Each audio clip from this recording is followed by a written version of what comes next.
오늘 우리에게 주시는 하나님 말씀은 요한복음 1장 19절에서 28절의 말씀입니다.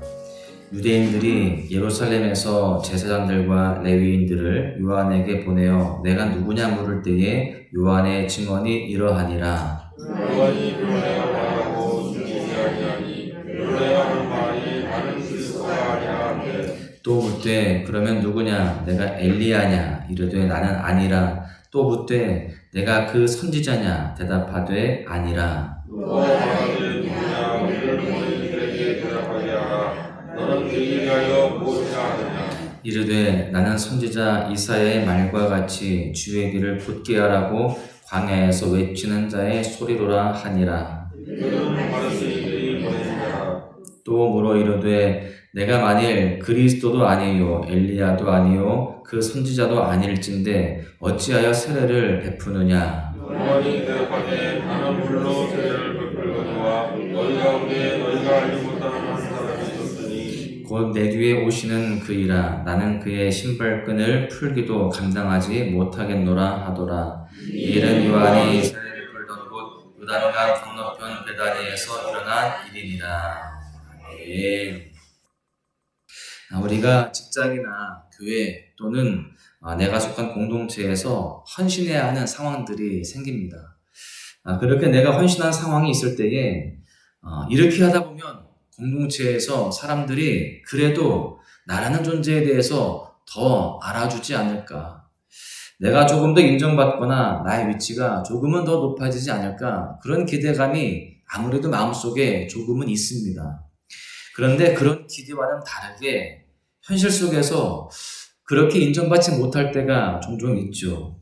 아무도 나의 헌신에 대해서 알아주지 않고 아무도 나의 헌신을 몰라준다라고 한다면 그동안 내가 해왔던 일들에 대해서 허탈한 마음 또 섭섭한 마음들이 밀려올 때가 있는 겁니다.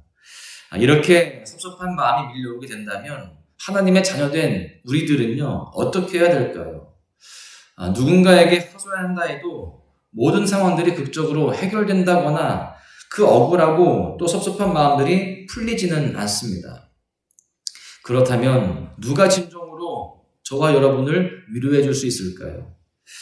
여러분, 우리는 이런 상황에서 반드시 기억해야 할 사실이 있습니다. 우리는요, 예수 그리스도를 믿는 그리스도인이다라고 하는 사실이에요. 우리가 그리스도인이라는 정체성을 분명하게 가지고 있을 때 이러한 삶의 유혹과 시련을 이길 수가 있는 겁니다. 억울하고 또 답답한 그런 마음들을 이겨낼 수 있다는 거예요. 주님이 아니라 내가 높아지려고 하는 그러한 악한 마음들을 다 털어낼 수가 있는 겁니다. 저와 여러분이 오늘 말씀을 통해서 그리스도인의 정체성을 더욱더 분명하고 확신 있게 기억하며 세상의 유혹과 시련을 이겨내고 오직 예수님만 드러낼 수 있기를 간절히 소망합니다. 오늘 말씀은요, 유대 광야에서 조금 더 구체적으로 말하자면 요단강 동편 베단이라는 곳에서 일어난 일입니다. 그곳에 한 남자가 있었어요. 그 남자의 패션이 범상치가 않습니다. 낙타, 털옷을 입고 있었습니다. 허리에는 가죽띠를 두르고 메뚜기와 석청을 먹으면서 생활을 했던 그런 사람입니다. 그 이름은 우리가 너무나 잘 알고 있는 세례 요한이에요. 그는 수많은 사람들에게 하나님의 복음을 전하면서 세례를 베풀었습니다. 이 세례 요한이 광야에서 외치죠. 회개하라, 천국이 가까이 왔다. 힘차게 외치고 또 외쳤습니다. 그렇게 세례 요한은요, 메시아이신 예수 그리스도를 또 복음을 전했습니다. 그러는 가운데 세례 요한은요, 그 팔레스틴 지역에서 나름 인기가 많아졌습니다. 요즘 말로 말하자면 슈퍼스타 또는 인플루언서 같은 그러한 존재가 되게 되었던 겁니다. 세례 요한이 있는 곳에 사람들이 모이기 시작합니다. 그리고 세례받는 사람들이 점점 늘어나게 되는 거예요. 이처럼 세례 요한은요, 그 말씀을 통해서 그리고 세례를 통해서 많은 사람들의 관심을 받게 되었습니다. 그런데 그런 상황이 영 달갑지 않은 그러한 부류의 사람들이 있었죠. 바로 예루살렘의 유대인들이었습니다. 본문 19절의 말씀을 보십시오. 유대인들이 예루살렘에서 제사장들과 레위인들을 요한에게 보내요. 내가 누구냐 물을 때에 요한의 증언이 이러하니라. 그들은요, 세례 요한이 누구인지가 먼저 가장 궁금했습니다. 어떤 사람인가? 그래서 유대인들은 제사장들과 레위 지파 사람들을 요한에게 보내어서 누군지 알아보기로 합니다. 사람들은요, 세례 요한에게 누구인지 정체를 묻죠. 그러자 요한은 자기 스스로가 나는 그리스도가 아니다라고 말합니다. 요한의 대답을 들은 사람들은요, 요한에게 그러면 엘리야냐 묻죠. 그때 아니라고 대답합니다. 예언자냐? 그것도 아니라는 거예요. 세례 요한은요, 자신의 정체성에 대해서 세 번의 질문에 대해서 다 나는 아니다. 그렇게 대답을 합니다. 답답했던 사람들은요, 자신들을 보낸 사람들에게 세례 요한이 누구인지에 대해서 보고라도 할 수 있도록 그렇게 세례 요한 본인 스스로 자신에 대해서 어떻게 생각하는지를 물어봅니다. 그때 세례 요한은요, 자신에 대해서 이렇게 말해요. 본문 23절의 말씀을 보십시오. 이르되 나는 선지자 이사야의 말과 같이 주의 길을 곧게 하라고 광야에서 외치는 자의 소리로라 하니라. 광야에서 말씀을 전하고 있던 이 세례 요한의 입에서 나온 말이 여러분 어디에서 나온 말이냐? 바로 이사야서 40장 3절의 말씀을 인용한 것입니다. 그 말씀으로 대답을 인용한 것인데 이사야 40장 3절의 말씀을 보십시오. 외치는 자의 소리여 이르되 너희는 광야에서 여호와의 길을 예비하라. 사막에서 우리 하나님의 대로를 평탄하게 하라. 지금 이렇게 대답함으로 인하여서 이사야의 말씀이 세례 요한의 등장으로 성취가 되는 것입니다. 구약의 그 이사야의 말씀이 지금 신약으로 넘어와서 성취가 되어지는 그러한 은혜가 있었던 것이죠. 요한이 누구인지 알아보기 위해 왔던 사람들 중에는요, 바리새인이 보낸 사람도 있었습니다. 여러분, 그런데 그 사람이 또 묻습니다. 그리스도도 아니고 엘리야도 아니고 예언자도 아닌데 왜 사람들에게 세례를 주느냐 이렇게 말합니다. 다시 말하면 너는 아무것도 아닌데 무슨 자격으로 말씀을 전하고 세례를 그렇게 전파하냐 이렇게 묻는 겁니다.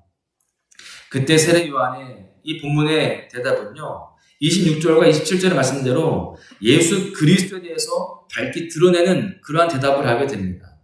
그렇게 세례 요한과 그들의 대화는요, 종료가 되는데 여러분 이 시간 세례 요한의 모습을 통해서 삶의 유혹과 시련 그리고 억눌리고 답답한 마음들을 이겨내는 힘, 주님이 아니라 내가 높아지려고 하는 그 악한 마음들을 털어내기 위해서 반드시 기억해야 할 그리스도인의 정체성이 무엇인지 우리가 두 가지로 살펴볼 수가 있습니다. 함께 그 내용들을 살펴보면서 은혜를 나누고자 하는데요. 첫 번째는요, 그리스도인의 정체성은요, 복음을 듣고 믿으며 전하는 사람이다 라고 하는 사실입니다. 이사야 52장 7절의 말씀을 보시면 좋은 소식을 전하며 평화를 공포하며 복된 좋은 소식을 가져오며 구원을 공포하며 시온을 향하여 이르기를 내 하나님이 통치하신다는 자의 산을 넘는 발이 어찌 그리 아름다운가. 이 말씀처럼 세례 요한은요, 많은 사람들에게 예수님이 어떤 분인지에 대해서 복음을 전했습니다. 그러자 다양한 사람들이 세례 요한이 전하는 복음을 들었고요, 하나님을 믿기로 다짐하며 세례받는 사람들이 점점 더 늘어났던 것입니다. 세례 요한이 하나님 나라를 위해서 주님이 오실 길을 준비하기 위해서 예수님을 전한 것처럼 우리도 우리의 이웃들에게, 우리 주변의 사람들에게 하나님의 복음을 전하며 또한 예수님을 소개하는 삶을 살아가야 됩니다. 여러분, 왜 우리가 복음을 전해야 될까요? 그것은 주님의 명령이기 때문에 그렇습니다. 또한 우리가 예수님을 전하는 것은 곧 하나님 나라를 준비하는 일이 되기 때문에 그래요. 예수님의 복음을 듣고 믿으며 전하는 것이 그리스도인의 정체성입니다. 우리가 그리스도인이라고 한다면, 예수 믿는 사람이라고 한다면 복음을 위해 살아가는 우리 모두가 되어야 할 줄로 믿습니다. 그럴 때에 우리도 세례 요한처럼 지금 광야와 같은 이 세상 속에서 광야에 외치는 자의 삶을 살아가게 되어지고 주님을 기쁘시게 하는 그런 은혜의 삶이 될 줄로 믿습니다. 두 번째는요, 그리스도에는 오직 예수님만 드러내는 사람이다 라고 하는 겁니다. 세례 요한이 복음을 전할 때 수많은 사람들이 몰려왔어요. 사람들은 그 세례 요한에 대해서 궁금해했죠. 그리고 기대합니다. 백성들이 그토록 바라고 기다리던 메시아는 아닌지, 모든 사람들이 지금 그렇게 이 세례 요한에 대해서 그리스도가 아닌지에 대해서 그렇게 생각하고 또한 기대를 했다라는 겁니다. 그때 예루살렘의 그 유대교회에서 사람들이 파견 나왔던 거예요. 우리가 아까 살펴보았던 것처럼 사람들이 세례 요한에게 선지자 또는 엘리야처럼 특별한 사람이 아닌지에 대해서 물어보는 겁니다. 그럴 때마다 자신은 아무것도 아니다 라고 이야기합니다. 세례 요한은 스스로를 낮췄습니다. 사실 많은 사람들의 관심을 받게 되어지고 또 많은 사람들의 칭찬을 받게 되어지고 기대를 받게 되어지면 마음이 좀 높아질 수 있습니다. 어느 순간 자신의 정체성을 잃어버리고 자신이 높아지려고 하는 그런 모습들이 생겨나게 된다라고 하는 것이죠. 그런데 세례 요한은 스스로를 낮췄습니다. 그리고 이렇게 말하죠. 본문 26절과 27절의 말씀을 보십시오. 요한이 대답하되 나는 물로 세례를 베풀거니와 너희 가운데 너희가 알지 못하는 한 사람이 섰으니 곧 내 뒤에 오시는 그이라. 나는 그의 신발끈을 풀기도 감당하지 못하겠노라 하더라. 여러분, 이처럼 세례 요한은요 철저하게 오직 예수님만 높여드렸습니다. 많은 사람들이 자신에 대해서 그렇게 칭송해주고 있고 또 인기가 많아지고 있다라고 한다면 가끔씩은 나도 높아질 때가 있습니다. 그렇게 스스로가 우쭐해지고 싶을 때가 있는 겁니다. 그런데 세례 요한은 그렇지 않았어요. 겸손하게 자신이 전해야 할 예수님만 높이며 자랑했습니다. 자신이 드러내야 할 대상에 대해서 반드시 흔들리지 않게 그렇게 기억하고 있었던 것이죠. 세례 요한이 광야에서 외치는 소리가 되어서 그렇게 드러냈던 분은 말씀이 육신이 되어서 이 땅에 생명의 빛으로 오신 예수 그리스도 뿐이었습니다. 여러분, 하나님의 자녀인 우리는요, 예수님을 전할 때, 또 주일들을 감당할 때, 또 어떤 일을 할 때에 나를 드러내는 것이 아니라 겸손하게 오직 예수님만 자랑하며 높이는 자가 되어야 할 줄로 믿습니다. 우리가 주님의 일을 감당하다 보면 때때로 섭섭함이 밀려올 때가 있습니다. 직장에서, 가정에서 나의 헌신을 몰라줄 때 억울함이 있죠. 주님의 일을 감당하다가 주님의 영광을 가로채고 내가 높아지려고 하는 때가 있습니다. 어느 순간 나도 모르게 높아져 있는 거예요. 이러한 모든 복합적인 상황 가운데에 우리는 반드시 그리스도인이라고 하는 정체성을 분명하게 기억해야 됩니다. 세례 요한이 그랬던 것처럼 우리는 예수님의 복음을 담대히 전하며 오직 겸손하게 예수님만 드러내는 그런 삶을 살아가야 된다라는 겁니다. 삶의 자리에서 하나님이 맡겨주신 일들 가운데에 내가 아니라 오직 예수님을 높이며 예수 그리스도의 향기를 흘려보내는 우리 모두가 되어야 할 줄로 믿습니다.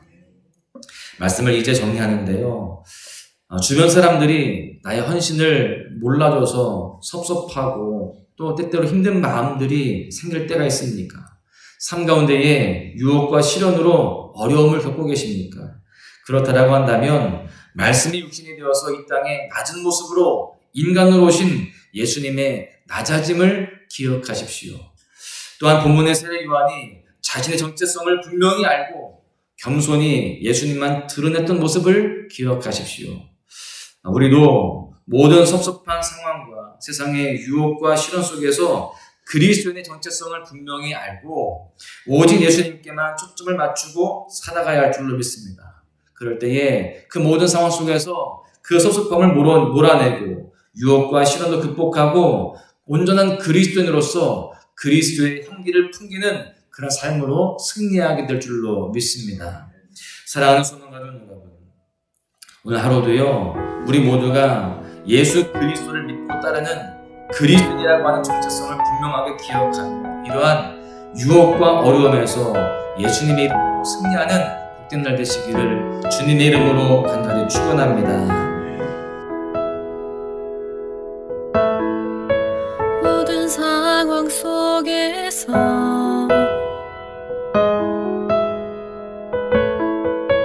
주를 찬양할지라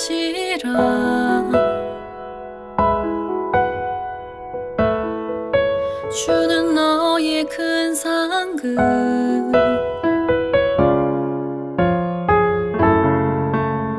큰 도움이시라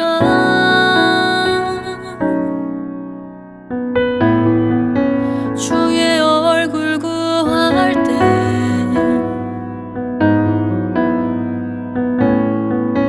주의 영을 부으사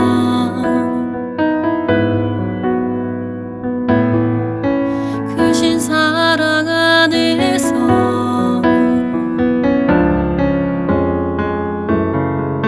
주를 보게 하소서.